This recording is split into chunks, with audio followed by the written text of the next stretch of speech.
500 மற்றும் 1000 ரூபாய் நோட்டுகள் செல்லாது என்ற மத்திய அரசின் அறிவிப்புக்கு தமிழக அரசியல் தலைவர்களிடையே ஆதரவும் எதிர்ப்பும் கிளம்பியிருக்கிறது.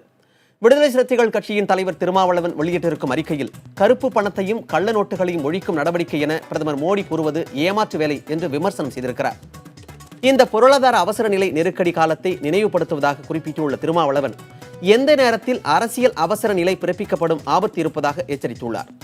தமிழ் மாநில காங்கிரஸ் கட்சியின் தலைவர் ஜி.கே. வாசன் வெளியிட்டிருக்கும் அறிக்கையில் மத்திய அரசின் திடீர் அறிவிப்பால் சாதாரண ஏழை எளிய நடுத்தர மக்களும் சிறு வணிகர்களும் பாதிக்கப்படக்கூடாது என்று கூறியிருக்கிறார். பொருளாதார நெருக்கடியும் தொழில்துறையில் சுணக்கமும் வராமல் மத்திய அரசு பார்த்துக் கொள்ள வேண்டும் என்றும் அவர் கேட்டுக் கொண்டுள்ளார். மத்திய அரசின் நடவடிக்கையை சமத்துவ மக்கள் கட்சி தலைவர் சரத்குமார், தமிழக வாழ்வுரிமை கட்சியின் தலைவர் வேல்முருகன் ஆகியோர் வரவேற்றுள்ளனர்.